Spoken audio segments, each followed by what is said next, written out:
Acts chapter 17 and 18. Then certain philosophers of the Epicureans and of the Stoics encountered him, and some said, What will this babbler say?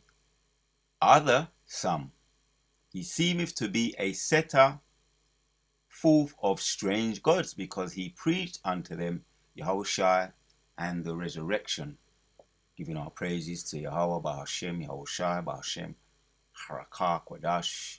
Double honors to all the elders and the apostles of Great Millstone. Salutes to all 144,000 elect out there. Aria coming back at you with another lesson. Paul throughout his travels, and it gives you places where he was traveling through in Acts 17, some of the subheadings. Paul at Thessalonica, Paul at Berea, if I'm pronouncing that right. Paul at Athens, sermon on Mars Hill. And Paul had a lot of he was doing a lot of work. He was exceptional. Let me just say that Paul, the Apostle Paul, was exceptional throughout his travels, going through and teaching and preaching, and really made a strong example, good example for the today's time, and in that time. So as he mentions there, he was going through, he was doing sermons, sermons, preaching, teaching with who? Let's read this again in Acts 17 and 18. It says, Then certain philosophers, he was preaching to philosophers, teaching philosophers of the Epicureans, and lambacking of the elders this week. They on the hours and the Bibles, a Saturday camp. They made mention of this precept here in Acts, and we're looking at it right now. And this is something that you don't learn in church, right? So we're going to get into some of this Abarat Azar. He was teaching the certain philosophers, Apostle Paul, of the Epicureans, of the Stoics. I'm getting Abarat Azar because I keep hearing this word; it keeps coming up. So and now I've got the scripture. So we're going to get into this and we're going to see what it's saying. Once again, it was something that you don't learn in the Christian church. They don't teach you, and they don't encourage you, or they don't themselves get into words. Maybe they are now getting into the blue letter and whatever the case may be, the Bible Hub, doing more research as far as the Hebrew, the Latin, and the Greek. Right, continuing on. Stoics encountered him, and some said, What will this babbler say? Right, that's scoffing. They were scoffing at him. Other some, he seemeth to be a setter forth of strange gods. All the different types of characters, kind of making their forming their opinions. What would they calling him? Babbler. Others say he seemeth to be a setter forth of strange gods, because he preached unto them Yahushua and the resurrection. So if you're dealing with the Sadducees and the Pharisees, you had good and you had bad among them. But the Sadducees wasn't really about that. Didn't believe in the resurrection. But you had good Pharisees, you had good among them, and you had bad. And if I'm not mistaken, I know Paul was a lawyer, and he was the instigator of Stephen, the stoning of Stephen. So he was well known among these people, the philosophers and these types of people. So I want to get into some of this, man. The first word here is the Epicureans. I had to check that out, because that's another word that I was trying to remember it, and Saturday camp from the Elders Apostles camp brought it back to my mind. So Epicurean meaning. And yeah, once again, it's in the scriptures. They made the point. Yes, it's in the scriptures, and they don't teach you this in the church. A disciple or student of the Greek philosophers, right? Epicurus. Let me see if we can get into some of this. Yeah? A person devoted to sensual enjoyment, especially that derived from from fine food and drink. sensualist, pleasure seeker, and they made a point about that. Elder Apostle Tahar keeps on bringing this up. I keep on hearing it, right? And there's a contrast between these people here, pleasure seekers, pleasure lover, right? There we go. So that's it. That's the point. That's all I really need out of that. The contrast is the Stoic. Now, what is a Stoic? Tapped in that, the meaning. A person who can endure pain or hardship without showing their feelings or complaining. A member of the ancient philosophical school of Stoicism. Another term for Stoic, of or belonging to the Stoics or their school of philosophy. So you got Stoics, and as the apostle was saying, we are more Stoic. If you're in this truth, you're more Stoic than Epicureans. We are Stoic. Let me say it like that. We are Stoic, and we're learning to be Stoic, which means to give up the creature comforts. That doesn't mean we don't have them or we don't want them, but there's a time for everything. There's a time to love, there's a time to hate, time to embrace, a time to refrain from embracing. But the point is here that, yeah, there's a time for everything, but now is a time to be more Stoic. We're getting more to that time of being Stoic. We're taking on that Stoic mentality. So I want to come back to this just to set the ground for foundation, because we're not just talking about these words. We're backing it up with scriptures. Yeah. Going to Acts chapters 14, acceptance and opposition, right, man? Because Apostle Paul, once again, and on a high level, Apostle Paul was on a high level and setting the example. He was going through these places. We looked at them in Acts 17, right? Ministering to people, teaching, and doing sermons, right? Doing one-on-ones, doing debates, and this is what he said. When we jump down to 22, it says in Acts 14, it says, confirming the souls of the disciples and exhorting them to continue in the faith. And that's what we're doing right now, Abu Azhar. Some exhortation in the faith, and that we must through much tribulation enter unto the kingdom of Yahweh. Right? Some meat here. As a matter of fact, there's some meat throughout the scriptures I'm getting into right now. There's quite a bit of meat in them. You know, bearing in mind it's an exhortation, or to exhort the church, Abu Azhar. We're doing that. Right? If I read 21, it says, and when they had preached the gospel to that city and had taught many, they returned again to Lystra, if I'm pronouncing that right, and to Iconium and Antioch. Right. So once again, he's preaching to all these places, going through these places, giving sermons and teaching and preaching, and to the point, confirming the souls of the disciples and exhorting them to continue in the faith, and that we must through much tribulation, enter unto the kingdom. So that's really the point, right? We're not Stoics, right? Rather, we're not Epicureans. Now let's get into this word in the etymology. The word Epicurean has its origin in ancient Greek philosophy. It is derived from the Greek word, if I'm going to attempt to pronounce it, Hippokos, which was the name of an Athenian philosopher.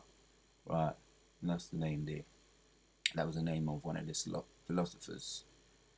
Epicurus taught that pleasure is the highest good and that virtue is the greatest pleasure.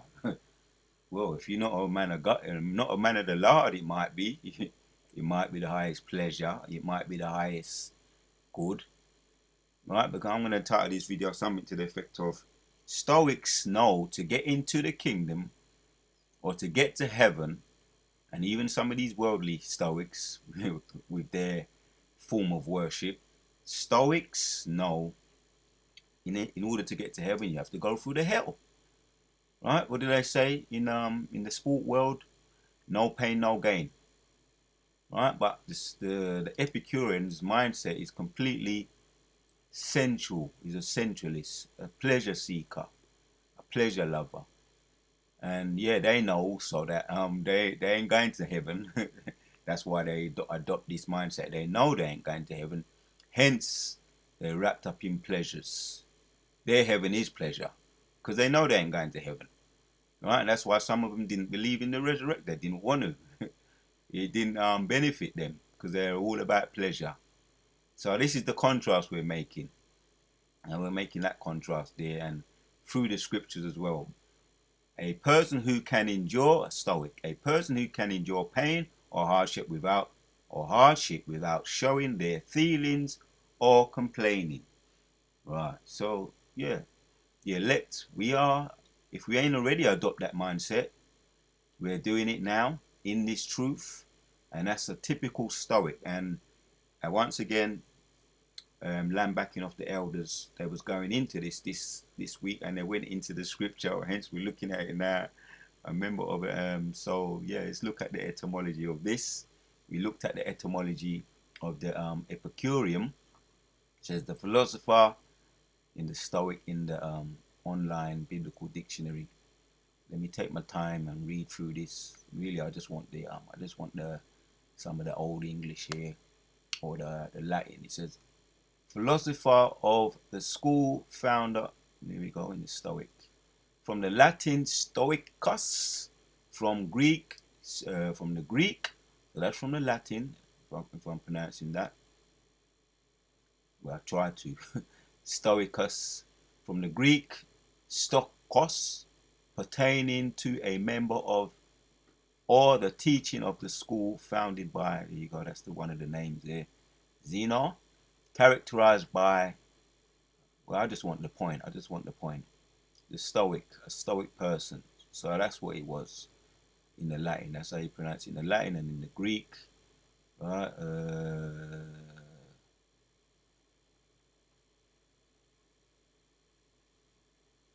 That's it, man. So, Stoic. The general meaning person not easily excited. Person not easily excited. Person who represses feelings or endures patiently. See, as a matter of fact, we have to adopt a Stoic. That's actually faith. Patience is faith. Patience is suffering. So yeah, this is right. This is spot on. Person who expresses feelings or endures patiently. Enough said on that. Repressing feelings. There you go, man. Repressing feelings, Stoic. So really, this Google's a person who can. I like the way it says in Google.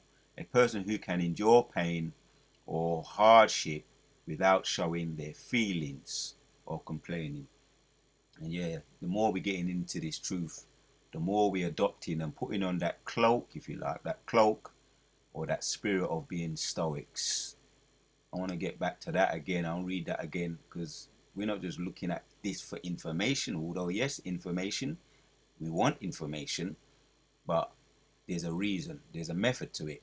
Going back to Acts 14 and 22 says, confirming the souls of the disciples and exhorting them to continue in the faith, and that we must through much tribulation enter unto the kingdom of Yahweh.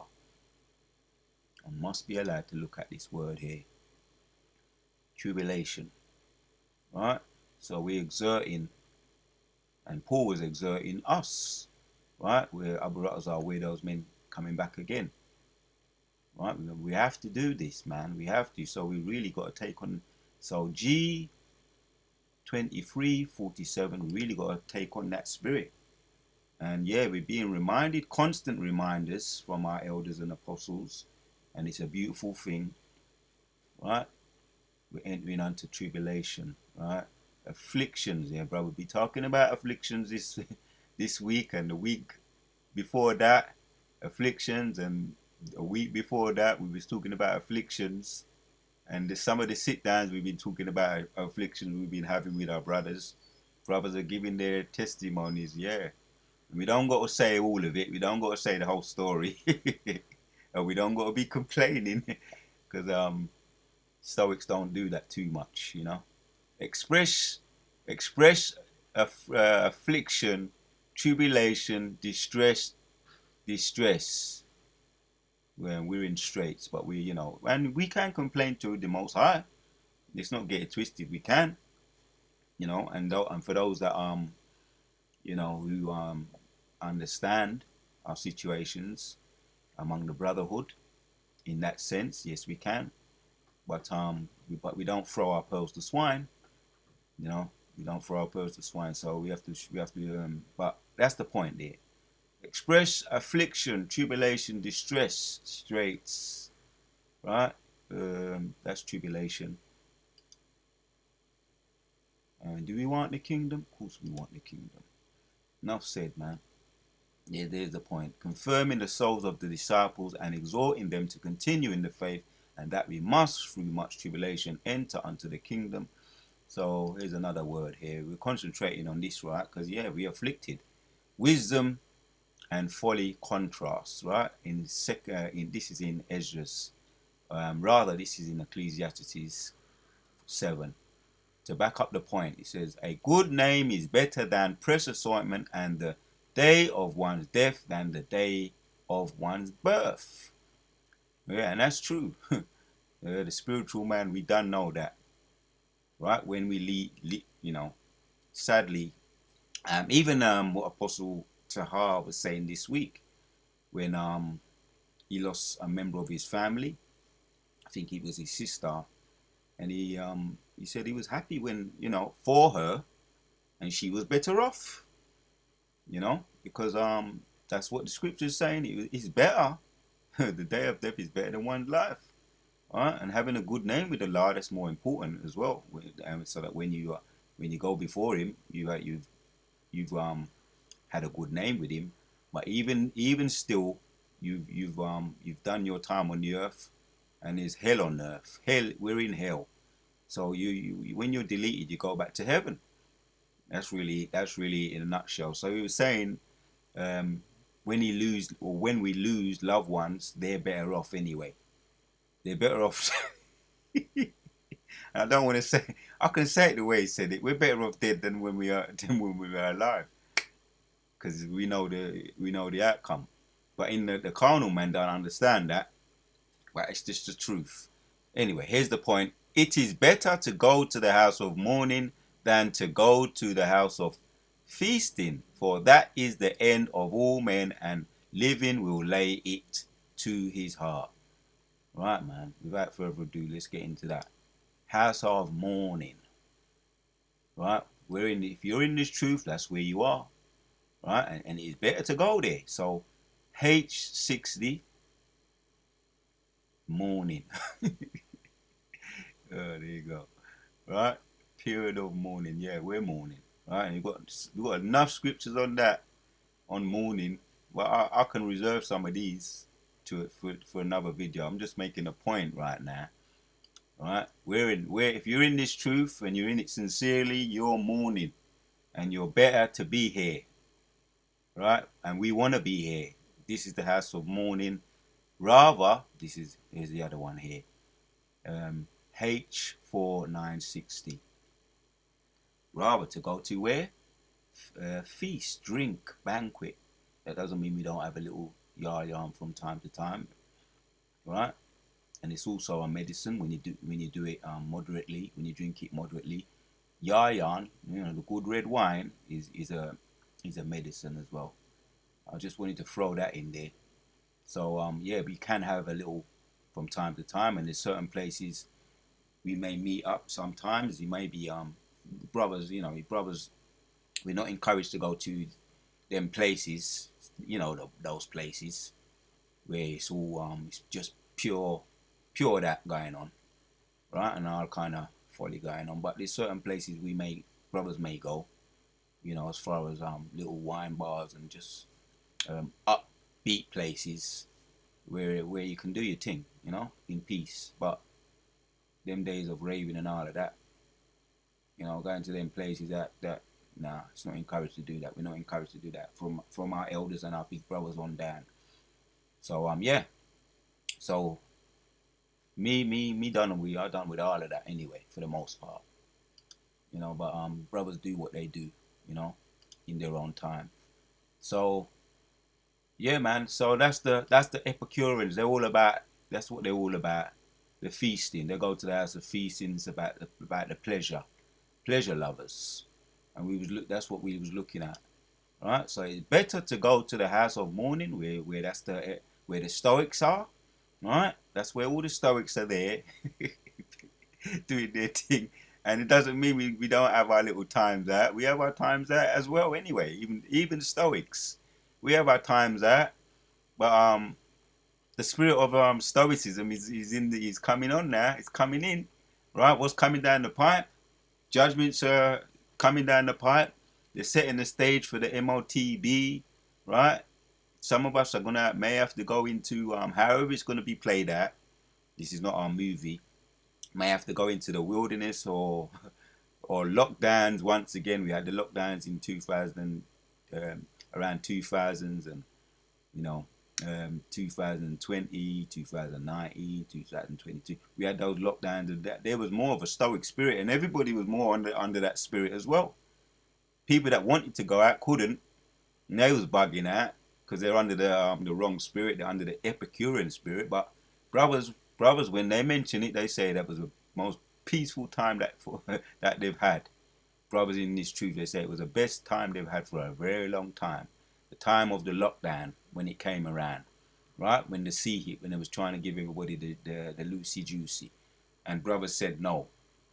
Brothers say that was the best time for them because it was the house of mourning was more there.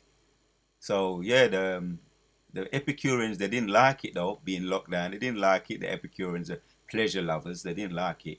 But the Stoics, we was all about that, right? Because we had a time to reflect, meditate, as the apostle, once again, the apostle Tahar said, Stoics like to take that time out to be alone, and they appreciate it because they have a time to reflect and meditate and make necessary self-examination and adjustments in the spirit of the Lord.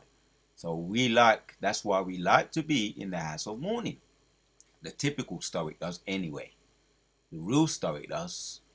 So yeah, we looked at the words in the online biblical dictionary, right? The Old English. We looked at the word Stoic, yeah, in the Latin, in the Greek, and once again, to repress feelings, right? To endure patiently. The Wadayabashimashai, right? And this word keeps on coming up. A person who can endure pain or hardship without showing their feelings and that's interesting because I remember when I was younger, they used to call me in my church. They used to do things to me, and I wouldn't I wouldn't bug out. I would just be there quiet, and they called me, my government name, and they said, "This guy don't feel pain." And they used to do things to me, and I just wouldn't bug out, and they used to say, I used to be known as the person that don't feel pain. So doesn't mean you don't feel pain. There's ways of expressing your pain, and the Stoic expresses his pain as he expresses pain, right? Without showing their feelings or complaining. That's how a typical Stoic deals with pain. He holds it in. So a Stoic person, the title of this video, knows if you want to get to heaven, a typical Stoic knows if you want to get to heaven, you got to go through the hell. And yeah, the brothers have been mentioned, like I say, once again, and I learned that as well, a little bit more intensely when you're doing cold showers. It's all in the cold showers, man. The cold baths, I learned that is kind of summing it up. In order to get the benefits of the cold baths or the showers, however you do it, you got to go through the cold. You got to go through the pain in order to get to heaven. So that's going to be the title of this video. The Wada Yahweh B'Hashem Yoshai Kala Yahweh B'Hashem Yoshai. What does the blue letter say now? Now, Apostle Paul was debating with these. Let's look at this. G5386 says, a philosopher, one given to the pursuit of wisdom or learning. So we're looking at this word here, philosophy, and that's really, right? That's really sums it up. Let's see what he said. He pronounced it. Yeah, he pronounced. Strong's G 5386. Philosophos. Philosophos. All right. So given to pursuit of wisdom. That's really all I want. Now here's the key words I want you to look at. Let's save the best till last. Stoic. Let's go to Epicurean. G1946 says, let me hear how it's pronounced. Strong's G 1946. Epikureios. Epikureios. A helper, defender. Here's a word here. Belonging to the sect of. All right. We looked at the word and it kind of breaks it down a little bit better in the Google. It gives you more of a sense of it. Belonging to the sect. It gives you the idea that it's a sect. A helper, defender of their sect. Sect of people. It doesn't go into it as does the etymology and Google. Slightly not giving you everything, but it's all right. Yeah. So right, we don't know. We don't know. It's been explained. Now, let's go. They're saving the best till last. G4770. Stoic. Pertaining to the Stoic philosopher, the author of which Son of Catume taught at Athens, yeah, as occupied particular adorn of a certain philosophy, Stoic.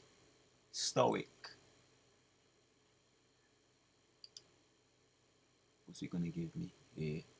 Right, I'll give me the scripture. That's all right. Yeah, so, pertaining to a Stoic philosophy. And the philosophy is what? We done looked at it. The philosophy is the meaning, yeah, endure pain. Person who endures pain or hardship without showing their feelings or complaining. Well said. Pertaining to the Stoic philosophy. And to enter unto the kingdom, we must enter through much tribulation. Right? And we saw the meanings, man. Yeah, the Wada Yahweh. And yeah, man. In other words, you can say it like, in a nutshell, to explain it, to be, as a matter of fact, let me do something here. Let's do something here, and then we're going to end off the video. Yeah? Strengthening the souls, this is the translation in the NKJV. Strengthening the souls of the disciples, exhorting them to continue in the faith of Baratazar. We're doing that in this video of Baratazar, yeah? To exhort the brothers, the church. And saying we must through many tribulations enter the kingdom of Yahweh. And brothers got their thing, right? If you have their testimonies, when you hear them, they got their testimonies, the thorns in the flesh, and we all have to have carryalls. Yeah, we're following in the footsteps of Yahushua, the highest, you might say, the highest exemplar. We're following the highest exemplar, Yahushua, what he went through when he was on the earth. Hebrews chapters 12, and also Philippians chapters 2 gave us some massive examples. Also in John, throughout the book of John. And the Gospels, Matthew, Mark, and Luke, those examples there, man. So They're the examples that we're following, yeah? Abaratazar, with those men coming back, right, in our lot. Where they strengthened, in NLT now, where they strengthened the believers, they encouraged them to continue in the faith, reminding them that we must suffer many hardships to enter the kingdom of Yahweh. Right, man, and I just have to read one more. Baba Kushah, to what they are by Shimon Shah, put the spirit on me to do this video. Abaratazar, we're doing just this right now. In the NIV, strengthening the disciples and encouraging them to remain true to the faith. We must go through many hardships to enter the kingdom of Yahweh. The water Yahweh Shimon Shah. So yes, man, we looked at the words, man, Stoic and Epicurean, drumming it further, deeper into the DNA. Because the Abaratazar, we have to go through those tribulations, man. We adopt that mindset through the power, that mindset of being a Stoic to enter unto the kingdom. Because a typical Stoic, right, why he does what he does, some of them, they do it, they go to extremes, but even in that, the extremes that they go through, they know that in a nutshell, in order to get to heaven, you have to go through the hell. In order to go to heaven, that's the philosophy. In order to get to heaven, you have to go through the hell. So there is no pain, right? There is no gain without the pain. Something to that effect. I'm going to title the video. Once again, Duwade Yahweh Shimon Shah putting the spirit on me to do this video. We're on to the next.